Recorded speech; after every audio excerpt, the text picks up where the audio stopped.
When we think about leadership, we often think of it as a set of skills we need to go out and get.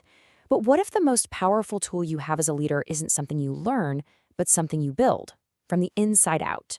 So that's what we're diving into today, how to craft your very own authentic leadership philosophy. This, right here, is the question every single leader has to ask themselves. It's not about your job title or where you sit on the org chart. It cuts right to the heart of who you are when you're guiding other people. Honestly, this one question is the launchpad for everything else. So why do so many of us struggle with that question? Well, it's because we fall into what I call the imitation trap. We start looking outside for the answers, when the real ones, they're found by looking inward. Okay, so the first and most common pitfalls is just imitation. You see a leader you admire, maybe it's a Steve Jobs, maybe it's a well-known CEO, and you try to copy their style. But what worked for them was tied to their unique personality, their context, and when you try to just paste it onto yourself, it almost always feels, well, fake. Next up, you've got leaders who get caught up chasing the latest management fad. One month, it's all about servant leadership. The next, it's agile methodology. Now, these ideas have value for sure, but jumping from trend to trend without a solid core belief system just creates confusion and, honestly, whiplash for your team. And then there's this one, the tendency to adapt just to please everyone. You become a chameleon, right? You change your whole approach depending on who's in the room. And here's the kicker. When you try to be everything to everyone, you end up standing for absolutely nothing. And all of this, it adds up to one thing. You end up leading reactively. Instead of being the architect of your team's culture, intentionally shaping things, you become a firefighter, just running around putting out the crisis of the day. So what's the end result of falling into this trap? It's not just that it's ineffective, it's actually pretty destructive. It leads straight to burnout for you. It sends all kinds of mixed signals to your team. It slowly eats away at trust, and your behavior just feels inconsistent. Nobody knows which version of you is going to walk in the door that day. Okay, but here is the good news. There is a powerful way out of this. Instead of trying to follow someone else's map, what you need to do is build your own personal compass. This is your leadership philosophy, and it's the one thing that will help you navigate any situation with integrity. Now, let's be really clear about what this is. It's not some rigid, dusty rulebook. It really is a compass. It's your internal guidance system. It's what you pull out when the pressure is on, the path forward is a bit foggy, and you've got to make a really tough call. Okay, so that sounds great, right? But how in the world do you actually build this thing? Well, we're going to use a really simple but super powerful tool called the VPPS framework. It's a structured way to get right to the heart of who you are as a leader. So VPPS, it breaks this whole big idea down into 4 manageable chunks.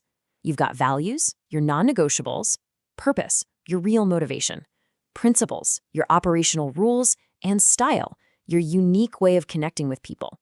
Let's break them down.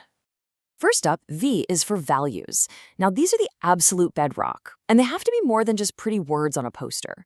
So, for example, if one of your core values is integrity, that translates into a commitment to transparent decisions. If you value empathy, it means you're going to make people-first choices. See, your values are what actually create the culture, not some mission statement on the wall. Next, the first P is for purpose. This is your why. Why do you even choose to lead in the first place?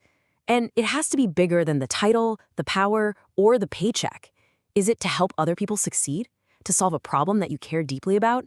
This purpose, that's the fuel that's going to keep you going when things get tough. And trust me, they will get tough.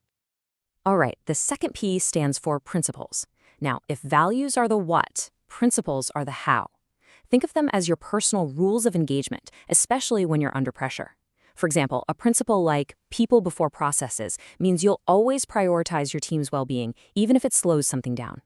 And these are your best defense against making a purely emotional or political call you'll regret later. And finally, we've got S for style. This is how all that internal stuff, your values, your purpose, your principles, actually shows up in the real world. Are you more of a directive leader, or are you a coach? More analytical or more intuitive? Look, there's no single correct style, but here's the deal. It has to be authentic to you, effective for your team, and adaptable enough for whatever situation you're in. Okay, so this isn't just some abstract, feel-good exercise.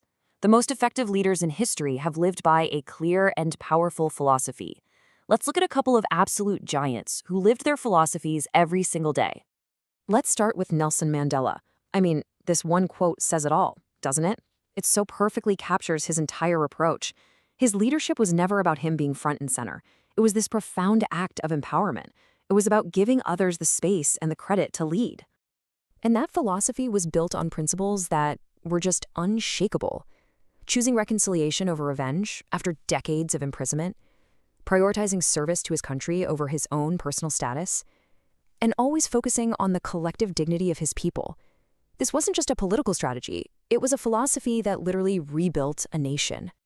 Now, for a more recent example, let's talk about Satya Nadella at Microsoft. He inherited a company that, let's be honest, had a reputation for being pretty cutthroat and rigid. And he completely transformed the culture with a new philosophy, one that was centered on empathy, a growth mindset, and this idea of being a learn-it-all, not a know-it-all. This wasn't just a PR campaign, it rebuilt Microsoft's identity from the inside out. So here's a really important thing to remember. Your philosophy isn't something you figure out once, write down, and frame on the wall.